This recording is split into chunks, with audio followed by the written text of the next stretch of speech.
Olá, começa mais uma edição do Boa Vontade Entrevista, um programa que conversa com personalidades e diversos segmentos sociais, inclusive falando sobre suas trajetórias de vida, suas carreiras. E a gente tem o prazer de receber aqui em nossos estúdios no Rio de Janeiro o jornalista, cineasta e diretor do filme Nosso Lar, Wagner de Assis. Tudo bem, Wagner? Tudo ótimo, prazer estar aqui. Eu que agradeço o convite. Conversar sobre o Nosso Lar sempre é prazeroso, então vim com o maior prazer. Para nós também, prazer muito grande. E a gente sabe que a sua formação inicial foi de jornalista, é isso? Sim, depois mais que você... de 20 anos atrás. Depois você enveredou para o lado do cinema. Como é que foi essa passagem? Eu comecei trabalhando como jornalista na TV Globo e na assessoria de comunicação, departamento de comunicação, e já gostava de escrever história. E acompanhei muito o processo criativo de muitos autores. Então, acho que eu fiz um belo estágio assim, na TV Globo nesse sentido. Lia todos os capítulos de minisséries, seriado, novela. Tinha o privilégio de entrevistar grandes nomes da dramaturgia brasileira para o departamento de comunicação, de acompanhar o processo de produção.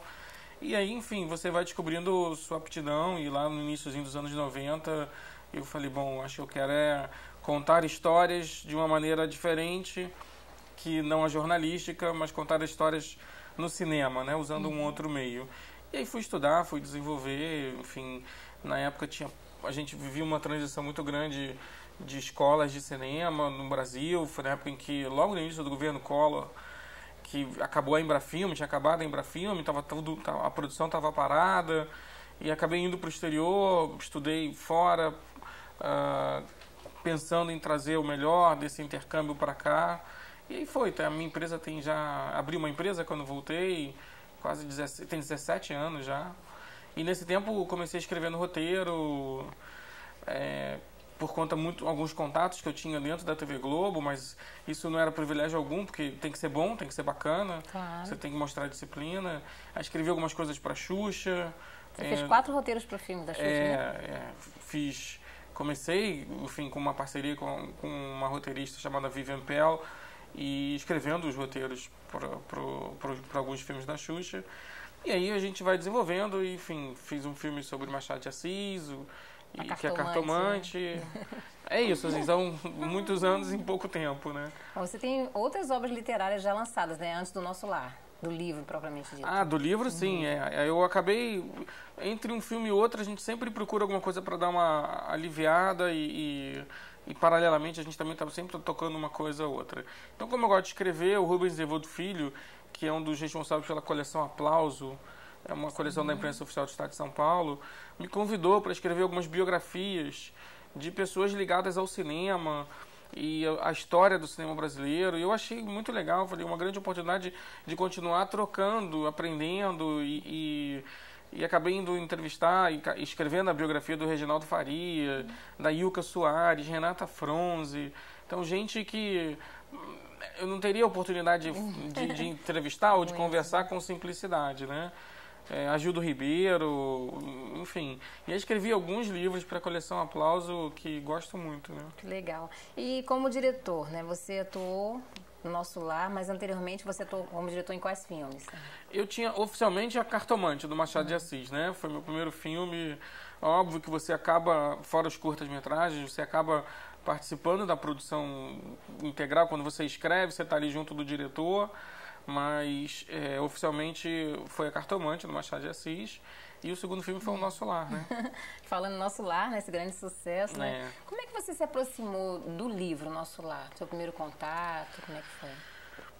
Ali pelos anos 80, meados dos anos 80, foi um presente da minha mãe, se não me engano. Eu era um adolescente muito curioso com todo tipo de leitura, adorava ler. E isso é bacana, porque isso é uma coisa que a gente nunca pode reclamar, né? É um legado que você recebe da família e um hábito que se cultiva desde cedo. E aí foi no meados dos anos 80, eu li, e quando eu li o livro a primeira vez, 2 coisas me chamaram a atenção. Primeiro, era a inventividade, era a criatividade, e como aquela história tinha um aspecto importante em relação ao paradigma da nossa vida hoje. mas era um adolescente, esse nível de conclusão era muito incipiente ainda. E a outra coisa que aí me assustava era o fato de que aquilo vinha do trabalho do Chico Xavier. Eu já conhecia sobre mediunidade, já tinha visto, presenciado, já tinha estudado alguma coisa muito levemente e não questionava mesmo de forma alguma, como ainda naquela época ainda se falava um pouco do Chico Xavier com alguma interrogação, infelizmente, Sim. né?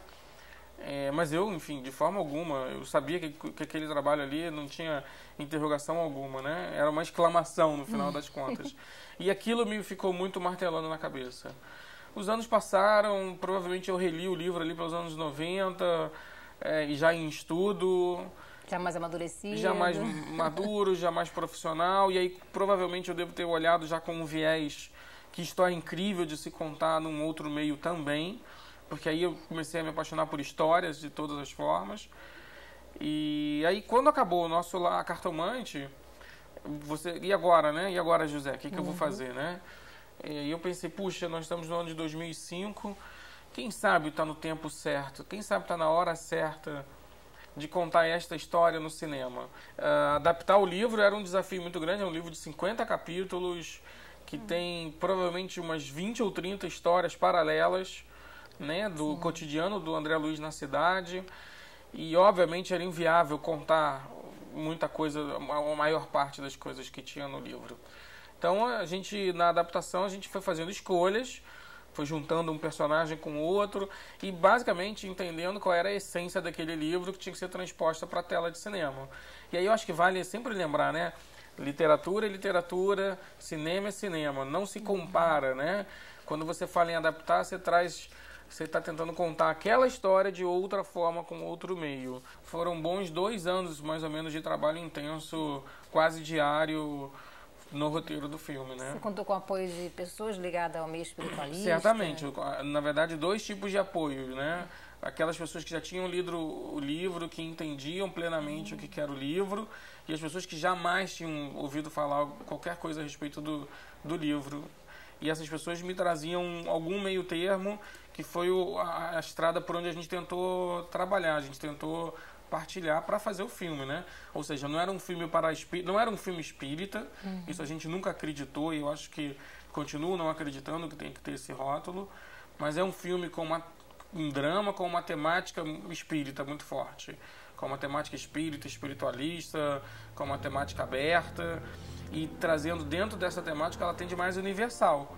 Então a gente tinha que falar para espíritas e simpatizantes, espíritas e espiritualistas, simpatizantes, e para ateus, agnósticos, marxistas, leninistas, e para as pessoas que não tinham nenhum contato com o tema. Era um desafio, esse desafio a gente porque perseguiu. aguçou bastante curiosidade, né, de muita gente, né, e conhecer nas telas esse lado espiritual, que muitas vezes é desconhecido para a maioria. E acabou sendo uma coisa engraçada, porque, e aí eu descobri que isso foi por conta do Chico Xavier. As pessoas foram ao cinema e as pessoas ainda vêm ao nosso lar com uma base de realidade, como se elas estivessem vendo ali uma representação da realidade. Poucos filmes de ficção fazem isso, né? Poucos filmes de ficção, nesse aspecto que mostram uma outra realidade, tem um aspecto documental na observância do espectador tão forte. E que bom, né? Que bom que o nosso lar funcionou assim, né? Às vezes as surpresas são boas, às vezes elas não são boas. E nesse caso, elas só têm sido positivas graças a Deus. E o filme já passou em festivais nos Estados Unidos, na China, América Latina, alguns países já está passando.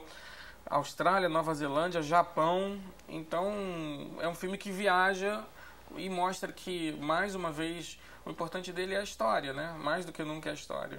E, segundo a imprensa, foi um dos mais vistos no ano de 2010. Nós fomos o segundo filme mais visto do ano de 2010 e a gente só foi superado por um fenômeno que acabou sendo o Tropa de Elite 2. Então tem muita gente que acha que o Nosso Lar cinematograficamente é o verdadeiro campeão do ano, porque o Tropa de Elite 2 era um fenômeno que extrapolou as barreiras do mercado de cinema e bateu todos os recordes de bilheteria. Então tem muita gente que dá ao Nosso Lar o prêmio simbólico de melhor filme do ano, né? Que legal. Bom, Wagner, a gente vai só para um rápido intervalo, claro. Ok? Estamos conversando com Wagner de Assis, diretor do filme Nosso Lar, uma obra psicografada por Chico Xavier em 1944, que tem mais de 2,5 milhões de exemplares vendidos. O Boa Vontade Entrevista vai para um rápido intervalo. Enquanto isso, você participa do programa enviando sugestões, comentários para o nosso e-mail entrevista@boavontade.com. Voltamos em instantes.